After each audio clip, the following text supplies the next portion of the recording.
नमस्कार। इस वक्त हम सिसोली में हैं, वही सिसोली जहां से देश के बड़े किसान नेता बाबा महेंद्र सिंह टिकैत निकले, वही सिसोली जो किसानों की सियासत का गढ़ है और हमेशा किसानों की चिंता को लेकर के यहां से बड़े आंदोलन होते रहे हैं। हमारे साथ इस वक्त बालियान खाप के चौधरी, भारतीय किसान यूनियन के अध्यक्ष चौधरी नरेश टिकैत जी हैं।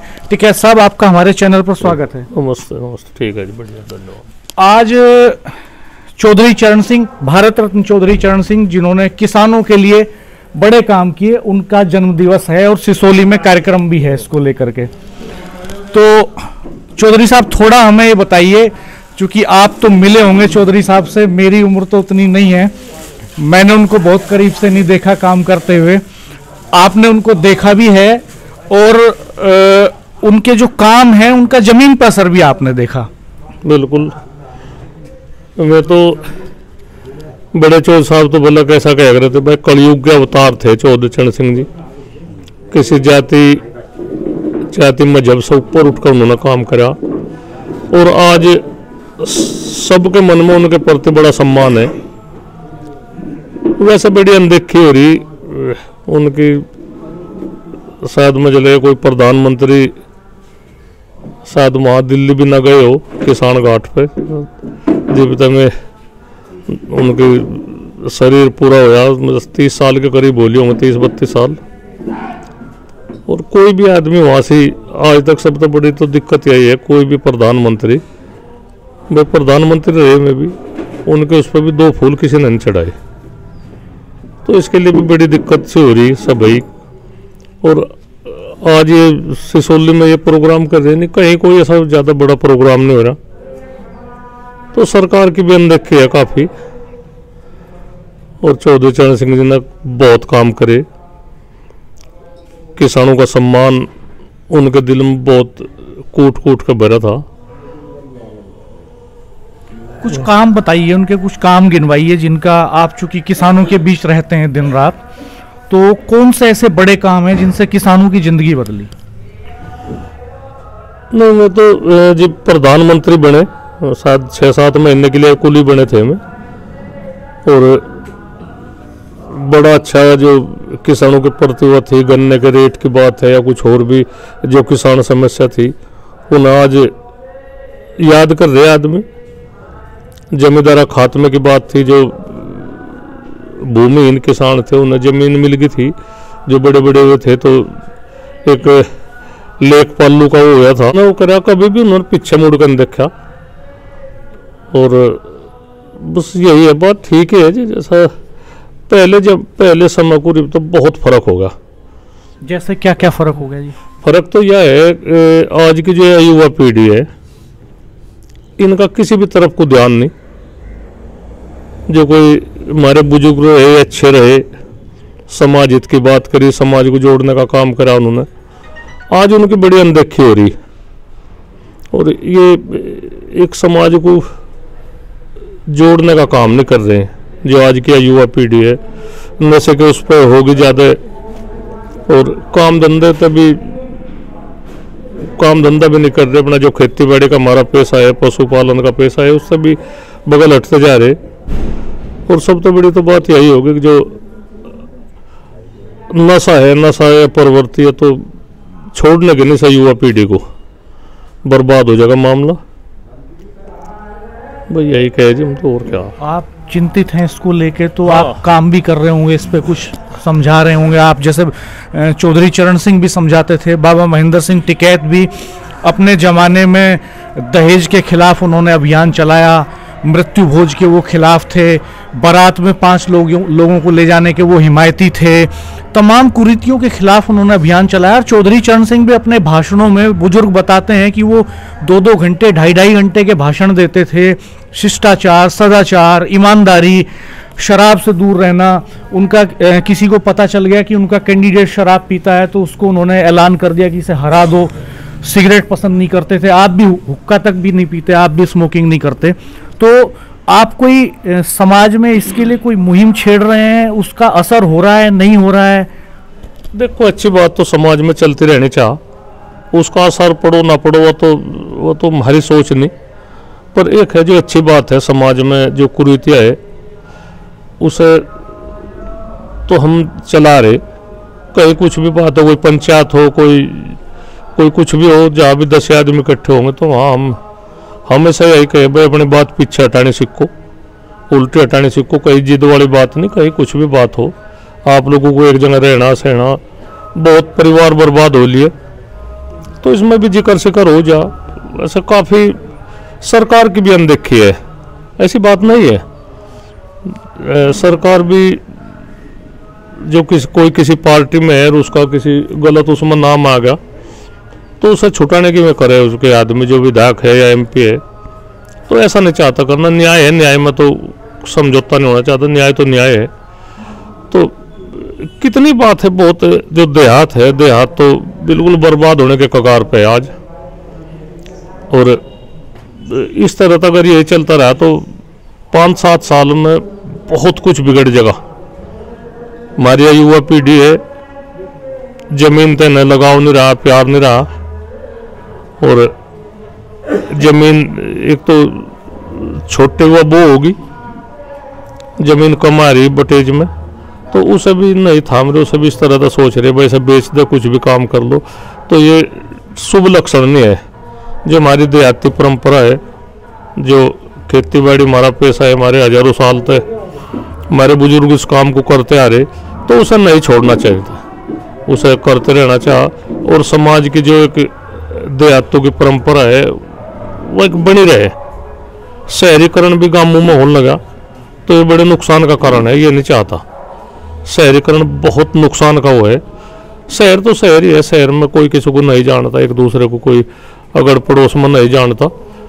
तो यहाँ देहातों में नहीं इस तरह, देहातों में सब जाने, सबके दौरा आना जाना, सारी वह बातचीत। तो हम तो हमारा तो यही प्रचार प्रसार है भाई, देहात भी जिंदे रहे, जो हमारी बड़ों की परंपरा है, और शहरी नकल ना करे, और नशे तो दूर रहे, अपना काम धंधा जो कोई जिसका भी जो कुछ काम धंधा है। हमारी अगर नौकरी नहीं लगती बच्चों की तो कुछ नहीं बात है, हमारा खेती का तो धंधा है, अपना पशुपालन है, खेती का काम धंधा करो, और छोटे मोटे रोजगार गांव में बहुत मिल रहे। लड़ाई तो हम लड़ी रहे, लड़ाई तो हम किसानों की लड़ी रहे भाई, किसानों की यह दिक्कत है। वैसे आज खेती बड़े घाटे का सौदा हो रही। 1967 में 75 रुपये क्विंटल गेहूँ था, 40 पैसे लीटर डीजल था, तो 1 क्विंटल गेहूँ में हम 200 लीटर के करीब पेट्रोल खरीद लेते डीजल। और आज कितना होगा, आज मुझे लगे 25 लीटर होगा 1 क्विंटल गेहूँ में। तो ये बड़े नुकसान की बात है। जो महंगाई बढ़ रही तो वह किसान पे भी तो बढ़ाओ। ये ईंट है जो जिस तरह मकान बना रहे हम, 30 रुपये की 1000 ईंट वो थी, आज 5,500-6,500 हजार रुपये की 1000 ईंट आ रही, तो कितना नुकसान है। उसमें 1 क्विंटल गेहूँ उस समय 2500 ईंट आ जाती। तो महंगाई तो सबकी अच्छी बात है भाई, महंगाई तो कोई भी हो महंगाई का हिसाब लगाना चाहे। जो अगर किसान पे क्यों सारी वजह धरी जा, बहुत नुकसान है किसान को, पर फिर भी किसानों का बहुत बड़ा दिल है, ऐसी बात नहीं। हम राष्ट्र हित में कोई वो नहीं कतई बरतते, पर राष्ट्र हित में काम होने चाह। कहीं नेशनल हाईवे निकल रहे, ठीक है, अच्छे विकास की बात है, पर उनकी जो ज़मीन के रेट है में नहीं दिए जा रहे सही।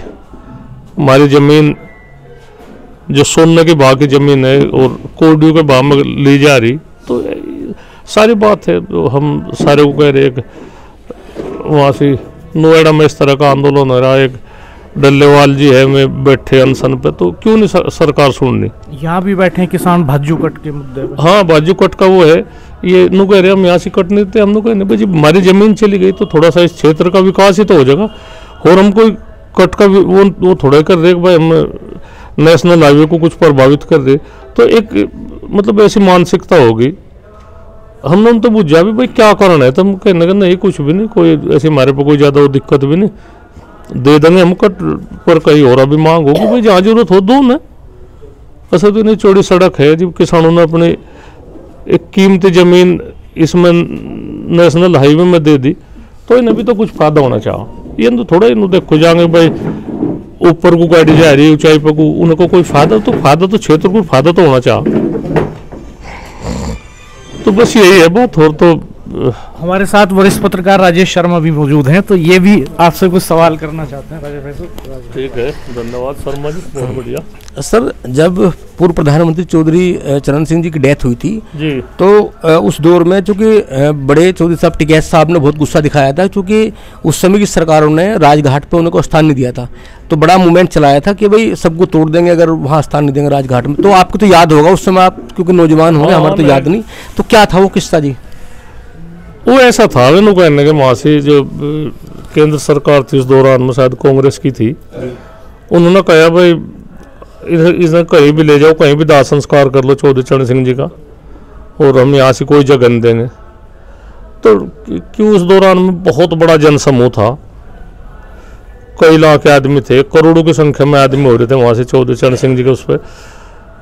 तो टिकैत साहब ने तो नहीं कहा था भाई अपने बाण और फावड़े यहाँ ले आओ, हम किसी की यहाँ से छोड़ने के नहीं, सब जब इसे प्ले नहीं कर देंगे।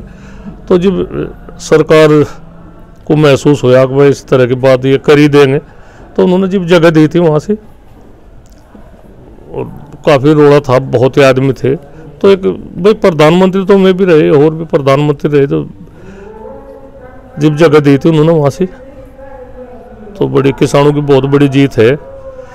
उसे सभी किसान याद करें कि भाई हमारे बड़ों ने बड़ी मेहनत करके किसान घाट एक अच्छा लगे, किसान घाट का नाम जो सुने कि वह किसान घाट बना, तो दिल्ली में भी किसान घाट एक अच्छा है, किसानों तो जुड़ा हुआ, तो अच्छा लगे। अच्छा, क्या लगता है सब अभी जो कि आप तो जयंत चौधरी जी सरकार में शामिल हैं, और यहाँ मुजफ्फरनगर उन्होंने रैली में कहा भी था कि इस बार 400 के पार जो गन्ने का रेट, तो लग रहा है कि उन जो उन्होंने घोषणा की थी, मतलब कहा था ऐसा हो सकता है, उस पर कुछ ये सरकार अमल करेगी? नहीं, एक तो बताओ जब सरकार में साझी है मैं, और तो अच्छी सोचनी चाह किसानों के हित के लिए बात। 400 की क्या ज़्यादा बड़ी कोई ऐसी बात थोड़ा है। 400 तो पार, तो वहाँ से पंजाब में 400 तो पार हो रहा है, 400 रुपये क्विंटल हरियाणा में है, तो यही क्या कुछ ऐसी बात है कि भाई हाँ। और जगह जगह आंदोलन हो रहे, गन्ने के रेट की मांग हो रही है, तो इतना खर्चा गन्ने पर होगा तो जायज बात है भाई, रेट बढ़ना चाह। रेट तो जो जितनी लागत आ रही तो कम से कम 550-600 रुपये बैठे, पर एकदम इतना रेट नहीं बढ़ना चाहता भाई वो है। पर जो सारा हिसाब देखे, सारी लागत देखे, तो 600 रुपये करीब गन्ने का रेट होना चाह, जितनी महंगाई के हिसाब से जो वो देखे। आज गन्ने की फसल को भी छोड़ रहे किसान, इन्हें भी रास्ता नहीं पा रहा, वो हम क्या करे तो करे क्या।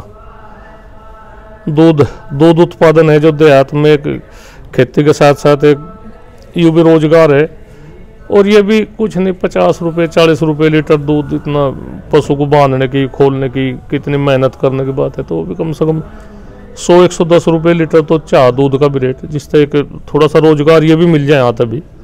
खेती के साथ साथ हम खेती भी कर रहे हैं, थोड़ा दूध का भी उत्पादन हो जाए और दूध शुद्ध दूध मिले, तो बात तो बहुत है। पर सबसे बड़ी बात यह होगी जो किसानों की अनदेखी हो रही, देहातों की अनदेखी हो रही, ये अच्छा नहीं है। चौधरी साहब, जब हम सुनते हैं टीवी में, समाचारों में, तो बहुत सारे केंद्रीय मंत्री कहते हैं कि अब किसानों की आय दोगुनी हो गई। तो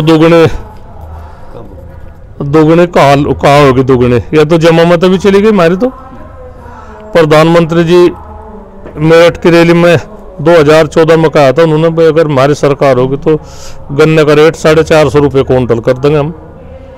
और आज 11 साल हो लिए उनकी सरकार को, तो क्यों नहीं कर रहे भाई? हम तो इसी इंतजार में थे।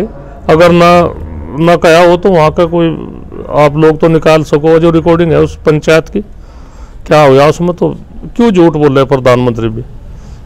इन्हें किसान का हित नहीं है, किसानों को बहुत काफ़ी अनदेखी है, जो बहुत ये शुभ लक्षण नहीं है, अच्छे लक्षण नहीं है।